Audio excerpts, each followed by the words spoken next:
నమస్కారం వార్తలకు స్వాగతం. ముందుగా ముఖ్యాంశాలు. రాజ్భవన్లో గవర్నర్ అబ్దుల్ నజీర్తో ముఖ్యమంత్రి నారా చంద్రబాబు నాయుడు భేటీ.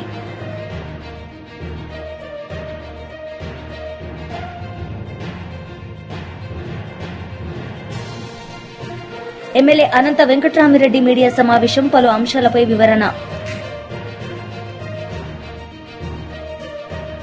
రాజ్భవన్లో గవర్నర్ అబ్దుల్ నజీర్తో ముఖ్యమంత్రి నారా చంద్రబాబు నాయుడు భేటీ అయ్యారు. ఈ సందర్భంగా ఆయన మాట్లాడారు. డీజీపీ హరీష్ గుప్తా గారు, ఈ కార్యక్రమానికి వచ్చిన మిత్రులందరికీ నా నమస్కారాలు. ఈరోజు మన అందరం కూడా నేషన్ ఫస్ట్, దేశం మొట్టమొదటిసారిగా మనం కాపాడుకోవాల్సిన అవసరం ఉంది. దేశంలో ఎలాంటి సమస్య వచ్చినప్పుడు కూడా భారతదేశంలో ఉండే ప్రతి ఒక్క వ్యక్తి మేమందరం సంఘటితంగా ఉంటామని చెప్పడమే కాకుండా అందరం కూడా ముందుకు నడవాల్సిన బాధ్యత మనందరిపైన ఉంది. ప్రపంచ శాంతిని పట్టి పీడిస్తున్న సమస్య ఉగ్రవాదం. తీవ్రవాదం కానీ ఉగ్రవాదం కానీ ఇవన్నీ కూడా మనం చూస్తే ఆ దేశం యొక్క అనిశ్చిత పరిస్థితికి, ఆర్థిక ఇబ్బందులకి, అన్ని సమస్యలకి దోహదం చేసే పరిస్థితి వస్తుంది. అలాంటిదే పహల్గాంలో ఉగ్రవాదులు చేసిన మారణకాండ.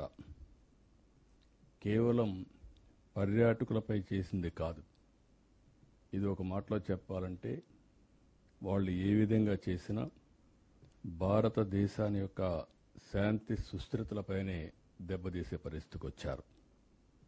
ఇలాంటి సమయంలో మనం అందరం కూడా మతాలకు, కులాలకు, ప్రాంతాలకు అతీతంగా ముక్త కంఠంతో దేశం అంతా కూడా దీన్ని ఖండించాల్సిన అవసరం ఉంది. ఆ రోజే మనందరం ఖండించాం. మనందరం ఇప్పుడు మాట్లాడిన విషయాలు మనం ఆలోచిస్తే అందరిలో ఒకే భావన, నేషన్ ఫస్ట్, వీఆర్ ఇండియన్స్ అనే భావంతో మనం ముందుకు పోయాం. అదే సమయంలో జరిగిన నష్టాన్ని తిరిగి తెచ్చుకోలేం. ఆ దాడిలో చూస్తే 26 మంది అమాయక ప్రాణాలు కోల్పోయారు. నేను కూడా పోయి చూశాను. వాళ్ళ బాధ ఒక విధంగా చేయాలంటే ఎవరు తీర్చేది కాదు. అయితే మీరు ఇంకొక పక్క చూస్తే అది జరిగిన తర్వాత మన రాష్ట్రంలో కూడా 2 చనిపోయారు. అలాంటి జరిగిన తర్వాత భారతదేశం కూడా ఉగ్రవాదం పైన ఎప్పటి నుంచో పోరాడుతున్నాం. ఆ పోరాటంలో ముందుకు పోవడం, దాన్ని ఉగ్రవాదం మీద పోరాడిన విషయం కూడా మనం చూస్తున్నాం. ఈ పరిణామాలు జరిగిన తర్వాత ఈరోజు మన దేశంలో మనం చూస్తే సరిహద్దుల్లో గడిచిన ఒక 5-6 రోజులుగా ఎక్కడ లేని టెన్షన్స్ వచ్చాయి. ఆ టెన్షన్స్ వల్ల ఈరోజు మన త్రివిధ దళాలు కూడా, డిఫెన్స్ కూడా వీరోచితంగా పోరాడారు. దేశభక్తితో పోరాడారు. కొంతమంది ప్రాణాలు కూడా పోగొట్టుకున్నారు. అందులో మన రాష్ట్రానికి సంబంధించినటువంటి తెలుగు బిడ్డ మురళీ నాయక్ కనీసం 22-20 సంవత్సరాల్లో ఏదైనా నేను చేయాలంటే ఈ దేశం కోసం నేను పనిచేయాలి, నేను మిలిటరీకి పోవాలని చెప్పి వెళ్ళడమే కాకుండా దేశ రక్షణకు పోయినప్పుడు ఓసారి ఒకవేళ ఎప్పుడైనా నేను చనిపోతే జాతీయ జెండా కప్పుకొని నేను చనిపోతానని కూడా ముందుగానే చెప్పాడంటే అది అతనికి ఉండే పట్టుదల. ఆ పట్టుదలతోనే ఈ సైన్యంలో చేరి వీరోచితంగా ప్రాణాలు పోగొట్టుకున్నాడు. ఇలాంటి అమాయకులు చాలామంది దెబ్బతినే పరిస్థితికి వచ్చారు. ఇక్కడ మనం గుర్తుపెట్టుకోవాల్సింది, భారతదేశం ఎప్పుడు కూడా వేరే దేశాలపైన యుద్ధం చేయాలన్న ఆలోచన ఎప్పుడూ ఈ దేశానికి లేదు. ఈ దేశం యొక్క ఆలోచన దేశ సార్వభౌమత్వాన్ని కాపాడుకుంటూ స్వయం ప్రతిపత్తిని ఎవరొచ్చినా మన మీద వస్తే మాత్రం మనం గట్టిగా ఉంటాం. తీవ్రవాదం కానీ ఉగ్రవాదం కానీ ప్రజల్ని బాధ పెట్టే ఎలాంటి సమస్యలను కూడా మనం ఎప్పుడూ ఉపేక్షించే పరిస్థితి ఉండదు. అలాంటి పరిస్థితుల్లో ఇలాంటి సంఘటన జరిగినప్పుడు ఇప్పుడు నేను మిమ్మల్ని అందరినీ చూశాను. ఒకే మాట మీద ఉన్నారు. అందరం కూడా ఏ కులమైనా, ఏ మతమైనా, ఏ ప్రాంతమైనా అందరం కూడా భారతదేశం కోసం పనిచేస్తామని ముక్త కంఠతో చెప్పారు. ఇందులో ఆంధ్రప్రదేశ్కి వచ్చినప్పుడు నేను మిమ్మల్ని అందరినీ ఎన్నో సంవత్సరాలుగా చూశాను. ఇక్కడ ప్రజాస్వామ్యంలో విభేదాలు ఉండొచ్చు, ఒక్కొక్కరు ఒక అభిప్రాయంతో సిద్ధాంతాలతో ఏకీభవించకపోవచ్చు. కానీ రాష్ట్ర భవిష్యత్తు వచ్చినప్పుడు, దేశ భవిష్యత్తు వచ్చినప్పుడు ఎప్పుడూ వెనకాడిన సందర్భాలు లేవు. రెండోది, మత విద్వేషాలు కూడా లేనటువంటి రాష్ట్రం ఈ ఆంధ్రప్రదేశ్ రాష్ట్రం అని చెప్పి కూడా నేను మీకు తెలియజేస్తున్నా. అందుకే మనందరం ఈరోజు సమావేశమయ్యాం. సమావేశమై ఎవరైతే దేశ రక్షణలో ప్రాణాలు పోగొట్టుకున్న సైనికుల త్యాగాన్ని మనం ఒకసారి గుర్తు చేసుకుని వాళ్లకు సంఘీభావాన్ని తెలియజేయడానికి మనం ఇక్కడ సమావేశమయ్యాం. భారతదేశం చేసే పోరాటానికి మనం ముక్త కంఠంతో వారికి కూడా బీఆర్ఎస్ పార్టీ లీడర్ మీడియా సమావేశం నిర్వహించారు. ఈ సందర్భంగా ఆయన మాట్లాడారు. కానీ ఈరోజు ఆందోళనల మధ్య అందాల పోటీలు జరిగేదాన్ని మాత్రం ప్రజలందరూ కూడా ప్రశ్నిస్తూ ఉన్నారు. అందరూ కూడా వేలెత్తి చూపుతా ఉన్నారు. దేశమంతా కూడా మరి మన వైపు చూస్తూ ఉంది. కాబట్టి ఒక్కసారి దీని గురించి ఆలోచన చేసుకోవాలా. ఎప్పుడు కూడా ప్రభుత్వం అనేది అధికారంలో ఎవరున్నా సరే మననం చేసుకోవాలా. మనం చేస్తుంది కరెక్టా రాంగా, ఏ డైరెక్షన్ రాష్ట్రం ఏ డైరెక్షన్లో పోతుంది, ఏ దారిలో పోతుందో చూసుకోవాలా. రాష్ట్ర పరిస్థితి ఏమో కుర్చీని చేతిలో రాయలేక రాష్ట్ర పరిస్థితి అయిపోయింది ఈరోజు. కాబట్టి రాష్ట్రానికి ఉన్నటువంటి ప్రభుత్వం సలహాదారులు కానీ, మేధావులు కానీ ముఖ్యమంత్రి గారికి సరైన సూచనలు సలహాలు ఇవ్వాలని చెప్పి బీఆర్ఎస్ పార్టీ మరి కోరుతా ఉంది. అదేవిధంగా ఈరోజు చూసినట్టయితే దేశవ్యాప్తంగా ఉన్నటువంటి సిఆర్పిఎఫ్ బలగాలన్నింటినీ కూడా కేంద్రం వెనక్కి రప్పించుకుంటుంది. సెంట్రల్ రిజర్వ్ పోలీస్ ఫోర్స్ ఏమైతే ఉంటుందో వారందరినీ కూడా వెనక్కి పిలిపించుకొని మరి అందరూ అలర్ట్ ఉండే విధంగా మరి కేంద్రంలో ఉన్నటువంటి మరి ఒక డిఫెన్స్ డిపార్ట్మెంట్ కానివ్వండి, హోంశాఖ కానివ్వండి, వారికి అడ్వైజ్ ఇస్తూ మరి వారిని చూస్తూ ఉన్నాం. ఈరోజు పొద్దున కూడా సమాచారం వచ్చి న్యూస్ చూస్తూ ఉన్నాం. కగార్ ఆపరేషన్ కూడా మరి తాత్కాలికంగా నిలిపివేసి వారి సిఆర్పిఎఫ్ బలగాల్ని వెంబడే రావాలని చెప్పేసి ఆదేశించినట్టు ఇప్పుడే వార్తలు చూస్తూ ఉన్నాం. అదేవిధంగా వీరేమో అధికారులు, భద్రతా సిబ్బంది, వారితో పాటు ముఖ్యమంత్రి గారు మొత్తం కూడా ఈ మూడంచెల భద్రతా సిబ్బందిని ఏర్పాటు చేసి రాష్ట్రం మొత్తం కూడా ఈ అందాల పోటీల గురించి ప్రచారం చేస్తామని చెప్పి ప్రభుత్వం చూస్తూ ఉంటే మరి ప్రభుత్వంకి ఆలోచన ఉందా మరి లేదా? భద్రత అవసరం ఉందని చెప్పేసి మరి అక్కడ పైనుండి అందరూ కూడా పిలిపించుకుంటా ఉంటే, అందరూ కూడా అక్కడ రాపిస్తూ ఉంటే వీరేమో భద్రతను కల్పించి మరి మేము. కేంద్ర మంత్రి కిషన్ రెడ్డి మీడియా సమావేశం నిర్వహించారు. ఈ సందర్భంగా ఆయన మాట్లాడారు. దేశం యొక్క జరుగుతున్నటువంటి అభివృద్ధిని అడ్డుకోవాలని అనేక సంవత్సరాలుగా పాకిస్తాన్ ప్రయత్నం చేస్తూ ఉంది. అనేక యుద్ధాలు చేయడం జరిగింది. వేలాది మంది భారత సైనికులను, భారత సిటిజన్స్ ను కూడా ఏ రకంగా కిరాతకంగా హత్య చేసిందో మనకు తెలుసు. మన హైదరాబాద్ నగరంలో కూడా మన సచివాలయం ఎదురుగా లుంబిని పార్కులో, కోటిలో గోకుల్ చాట్ బండార్లో, దిల్సుఖ్ నగర్లో, సాయిబాబా టెంపుల్లో కూడా పాకిస్తాన్ ఉగ్రవాదులు ఏ రకంగా మరి ఆ రోజు అనేక వందల మందిని పొట్టన పెట్టుకున్నారో మనకు తెలుసు. ఇది ఒక హైదరాబాద్ నగరమే కాదు, భారతదేశంలోని ఏ నగరానికి వెళ్ళినా పాకిస్తాన్ ఉగ్రవాద హత్యాకాండ ఏ రకంగా మన మీద జరిగిందో మనం తెలుసు. మనమందరం కూడా గత కొన్ని సంవత్సరాలుగా పాకిస్తాన్ వాళ్ళు చంపేవాళ్ళు, మనము చచ్చేవాళ్ళం అనే విధంగా మనము పాకిస్తాన్ చేస్తున్నటువంటి అనేక రకాల అరాచకాలకు, హత్యాకాండకు మనం బలయ్యాము. కానీ ఈరోజు నరేంద్ర మోడీ గారి నాయకత్వంలో భారత సైన్యము ఏదైతే పహల్గామ్లో జరిగినటువంటి సంఘటనకు జవాబుగా మరి ఏ రకంగా 9 ప్రాంతాలలో వెళ్లి ఉగ్రవాదులకు సంబంధించినటువంటి శిక్షణా కేంద్రాలను, ఉగ్రవాదులకు సంబంధించినటువంటి ఇళ్లను ఏ రకంగా మట్టు పెట్టామో, మరి విరోచితమైనటువంటి మన సైనికులు ధైర్యంతో, సాహసంతో ఏ రకంగా పోరాటం చేస్తున్నారో మనం చూస్తా ఉన్నాం. ఈరోజు పాకిస్తాన్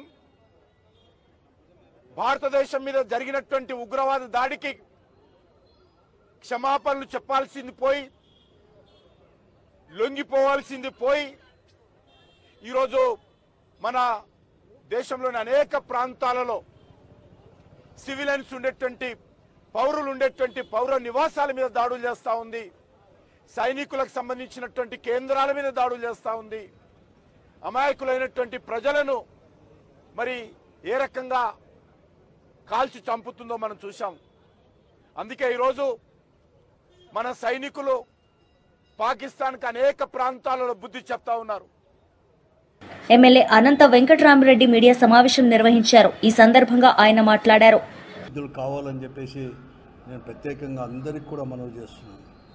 కాబట్టి అందరికి కావాలని చెప్పి మనం చేస్తూ మరొక మారు అతనికి జోహర్లు కూడా అర్పిస్తూ, నిన్న ముఖ్యమంత్రి చంద్రబాబు నాయుడు గారు ఈ రాష్ట్రంలో జూన్ 12 తిరిగి తెలుగుదేశం నాయకత్వంలో కూటమి ప్రభుత్వం ఏర్పడిన తర్వాత మరొక మారు కూడా విజిట్కి కూడా రావడం జరిగింది. ఆయన విజిట్కు రావడము, హంద్రీ నీవాని సుజల స్రవంతి ప్రాజెక్టును కూడా కంప్లీట్గా కూడా సందర్శించడం, అక్కడ ఛాయాపురంలో మాట్లాడిన తీరు ఇవన్నీ చూస్తా అంటే చంద్రబాబు నాయుడు గారి చేతుల్లో ఆయన గమనిస్తే ఏమీ మార్పు రాలేదు. అతని రాజకీయ జీవితం అంతా కూడా అబద్ధాలు చెప్పడంలోతోనే సరిపోతుంది. ఈ మరొక మారు కూడా నిన్నటి రోజు అతని పర్యటన కూడా కేవలం అబద్ధాలు అన్నీ కూడా మరొక మారు చెప్పడం, వెళ్ళిపోవడమే చెప్పినాడు. అతను చేయని పనులు కూడా అతనే చేసినట్లుగా ఈరోజు చెప్పుకోవడము, ప్రచారం చేసుకోవడం మాత్రమే పరిమితమైనాడు తప్ప ఈ జిల్లాకు అదనంగా ఒక హంద్రీ నీవా వలన, ఇరిగేషన్ ప్రాజెక్టు వలన కానీ వనగూరేది ఏమాత్రం కూడా ఒక నిర్ణయం కానీ తీసుకోకుండా మరొక మారు ఈ జిల్లా ప్రజలకు, ముఖ్యంగా రైతాంగానికి, ఈ జిల్లా అభివృద్ధికి కూడా గట్టి దెబ్బ, అంటే ఒక ద్రోహం చేసిపోయినట్టు తప్ప మరొకటి కాదు అని చెప్పేసి కూడా మరొక మారు కూడా నిరూపించబడింది నిన్న పర్యటన కూడా. అతను ప్రారంభించిన నుంచి కూడా అతను ఏమీ చేయలేదు. కేవలం ప్రతిపక్ష పార్టీ పైన ఆరోపణలు చేయడం. జగన్మాతను అతను కానీ వారి యొక్క నాయకులు కానీ, ఆ స్థానిక నాయకులు, తెలుగుదేశం పార్టీ కానీ, మంత్రి గారు కూడా, ఉరవకొండ నియోజకవర్గం నుంచి ప్రాతినిధ్యం వహిస్తున్న కేశవ్ గారు కూడా కేవలం ఆ తెలుగుదేశం పార్టీ చేయనట్టుగానే ప్రచారం చేసుకోవడానికే ఆ సమావేశాన్ని, ఆ సభను కూడా ఉపయోగించుకున్నాడు తప్ప మరొకటి కాదు. జగన్మోహన్ రెడ్డి గారు ఉన్న 5 సంవత్సరాల్లో కూడా ముఖ్యమంత్రిగా ఉన్నప్పుడు హంద్రీ నీవాకు ఒక గంప మన్ను కూడా ఎత్తేయలేదు అని చెప్పడానికే పడరాని పాటలు కూడా పడ్డారు. ఇది గురిగింజ సామెత అనేది చాలా కూడా ఉంది. కానీ వారి కథ ఏమో చూసుకోవాల్సి పడింది. ఈరోజు ఈ కృష్ణా జలాలు అనేది చంద్రబాబు నాయుడు గారు చెప్పినట్టుగా ఏదో ఎన్టీ రామారావు గారు ఉన్నప్పుడే దాన్ని ప్రారంభించినట్టుగా, చంద్రబాబు నాయుడు గారు ఉన్నట్లే దాన్ని అంతా కూడా పనులు ప్రారంభించినట్టుగా ఈరోజు చెప్పుకొస్తూ పోయినాడు నిన్నంతా. కానీ ఇది కాదు. ఇది రాయలసీమ ప్రజల యొక్క కళ, పోరాటాలు. గత ఎన్నో దశాబ్దాల నుంచి కూడా పెద్ద ఎత్తున పోరాటాలు ఇవన్నీ కూడా చేశారు. కాబట్టి దాని ఫలితమే హంద్రీ నీవా ప్రాజెక్ట్. దాన్ని 1983 హంద్రీ నీవా సుజల స్రవంతి ప్రాజెక్ట్ అని చెప్పి ఓడిస్ దగ్గర ఎన్టీ రామారావు గారు ముఖ్యమంత్రిగా అయినప్పుడు ఫౌండేషన్ వేశాడు. పేరేమో చాలా అందంగా పెట్టారు. కానీ ఆయన ఉన్నంతవరకు కూడా ఎక్కడ కానీ పనులు మాత్రం ప్రారంభం కాలేదు. 89 వరకు కూడా ఎక్కడ కానీ పనులు కూడా ఎక్కడ కానీ హంద్రీ నీవా సుజల పేరు ఫౌండేషన్ వేసినాడు. కానీ 83లో ఎక్కడ కానీ ఒక అడుగు కూడా ముందుకు వేయలేదు, ఒక గంప మన్ను కూడా తీవలేదు. తర్వాత 94లో కూడా మళ్ళీ మాట చెప్పారు తెలుగుదేశం పార్టీ వారు, పెద్ద మెజార్టీతో గెలిచారు. ఈ రాష్ట్రంలో చంద్రబాబు నాయుడు గారు, ఎన్టీ రామారావు గారు మాత్రమే. మాజీ మంత్రి సజ్జల రామకృష్ణ మీడియా సమావేశం నిర్వహించారు. ఈ సందర్భంగా ఆయన మాట్లాడారు. ఎన్నికల కమిషన్ పరిధిలోకి వచ్చిందని చెప్పి దాని ద్వారా ఎంత అడ్డగోలుగా వ్యవహరించారో, ఎంత రాజ్యాంగ విరుద్ధంగా రాజ్యాంగాన్ని ఉల్లంఘించి వైలెన్స్ క్రియేట్ చేశారో అందరూ చూశారు. ఇంకా ఆ తర్వాత ఏకంగా పరిపాలనలోకి వచ్చినాక ఒక పథకం ప్రకారం అంటే అది రాసుకోవడం, నువ్వు సంతకం పెడతావో లేదో, వచ్చిన వాడికి అక్కడ ఉండకపోయినా కేసు పెట్టడం, మేజిస్ట్రేట్ దగ్గర తీసుకోవడం, రిమాండ్కి పంపించడం, ఆ తర్వాత ఇంకోటి ఏదో పెట్టడం. దానికి ఆ టైంలో ఎవరైతే నిందితుడిగా వీళ్ళు పెడుతున్నారో వాళ్ళు అక్కడ ఉండడం అవసరంలా, లేదా రాయించిన వాడు ఎవడో వాడికి పరిచయం కూడా అవసరంలా. కేవలం ఈ నిందితుల మీద చంద్రబాబు గారి దగ్గర మొదలు పెడితే కింద వరకు స్థానిక నాయకుడి వరకు ఎవరికైనా కోపం ఉంటే చాలు, అది వ్యక్తిగతమైన కావచ్చు, ఇంకో రకమైనదా కావచ్చు, పెట్టు కేసు ఎత్తి ముందు లోపల పడి వేల మంది అవుతున్నారు. మరి మొన్న మళ్ళీ మాకు కావాలి అప్పుడు ఎమ్మెల్యేగా, అప్పుడు ఎప్పుడుదో పాతది కంప్లైంట్, మా హయాంలోనే కంప్లైంట్ ఇచ్చారు టీడీపీ వాళ్ళు ఎవరు, దాన్ని ఇప్పుడు ఓపెన్ చేసి 307 పెట్టి ఆయన మీద ఒక కేసు పెట్టారు. నిన్నటికి రాత్రి ఇప్పుడే ఇంతకుముందే తెలిసింది, కంతేరు మా పార్టీ ఎంపీటీసీ ఎస్సీ మహిళ, ఐ థింక్ రాత్రి అర్ధరాత్రి అయిన తర్వాత తెల్లవారుదామున 3 గంటలకు వెళ్ళి ఆమె దుస్తులు మార్చుకుని వస్తాను, నైటీలో ఉన్నానంటే కూడా వినకుండా బలవంతంగా 20-30 మంది వచ్చి అలాగే ఆమె నైటీలో ఉన్న ఆమెను తీసుకెళ్ళి, మహిళని కూడా చూడకుండా తీసుకెళ్ళేసి వేశారు. ఇప్పుడు ఐ థింక్ కోర్టులో పెట్టినట్టున్నారు అనుకుంటా, పెట్టబోతున్నారు. చట్టం క్లియర్గా చెప్తుంది, చీకటి పడిన తర్వాత కానీ ఇంకో రకం కానీ మహిళల విషయంలో ఎట్లా వ్యవహరించాలనేది క్లియర్ కట్ ప్రొసీజర్ ఉంది, ఇన్స్ట్రక్షన్స్ ఉన్నాయి, గైడ్లైన్స్ కూడా కాదు, స్పెసిఫిక్ ఉన్నాయి, సుప్రీంకోర్టు ఆర్డర్స్ ఉన్నాయి. అంటే టెర్రర్ క్రియేట్ చేస్తున్నారు, రాజ్యాంగాన్ని వాడుకొని టెర్రర్ క్రియేట్ చేయడం, వ్యవస్థీకృతమైన టెర్రర్, రాజ్యాంగం వాడుకొని మిస్యూజ్ చేసి టెర్రర్ క్రియేట్ చేయడం ఇంత పథకం ప్రకారం. ఎప్పుడో 70s లాటిన్ అమెరికన్ కంట్రీస్లో వినేవాళ్ళం నియంతల పాలనలో, అంతకుముందు ఎక్కడ జర్మనీలో అక్కడ చదువుకునేవాళ్ళం. ఇప్పుడు మోడర్న్ ఆధునికంగా తయారైన మన రాజ్యాంగం దీంట్లో కూడా దీన్ని మిస్యూజ్ చేయొచ్చు, ఎంతవరకు వెళ్ళొచ్చు అనేది చంద్రబాబు నాయుడు గారు ఆయన ప్రభుత్వం చూపిస్తున్నారు. ఈ కేసు రాత్రి చెప్తారు, అర్ధరాత్రి ఎందుకు పోవాలి, పద్దన పోవచ్చు, నిజంగా నువ్వు కేసు ఉంది అనుకున్నా కూడా. అది కూడా జరిగింది, పిల్లలకు సంబంధించింది ఏదో జరిగింది. వీళ్ళు పెట్టిన కేసు తీసుకోలేదు, ఎస్సీ కేసు పెట్టి అటువైపు నుంచి పెట్టిన వాళ్ళ కేసు మాత్రమే తీసుకొని వీళ్ళని అరెస్ట్ చేసి తీసుకెళ్ళారు. న్యాయాలు పక్కన పెడితే ఒక మహిళతో ఎట్లా డీల్ చేయాలనేది కూడా చేయలేదంటే వీళ్ళు ఎక్కడికి దిగజారిపోతున్నారు. కేవలం ఒక రౌడీలు ఎట్లా బిహేవ్ చేస్తారో, మేము ఇదిగో దౌర్జన్యం చేస్తామనే విషయం తెలిసి భయపడాలి మీరందరూ అని చెప్పడానికే ఇవన్నీ చేస్తున్నారేమో అని అనిపిస్తుంది. మా నాయకుడు చెప్తున్నట్టు కాలం ఎప్పుడు ఇలాగే ఉండదు. ఈ పద్ధతిలో జగన్మోహన్ రెడ్డి గారు పోయింటే అసలు ఐ డోంట్ థింక్ ఇప్పుడు తెలుగుదేశం పార్టీ అనేది ఇలా ఉండేదని కూడా అనుకోవట్లేదు. వార్తలు ముగించే ముందు ముఖ్యాంశాలు మరోసారి. రాజ్భవన్లో గవర్నర్ అబ్దుల్ నజీర్తో ముఖ్యమంత్రి నారా చంద్రబాబు నాయుడు భేటీ.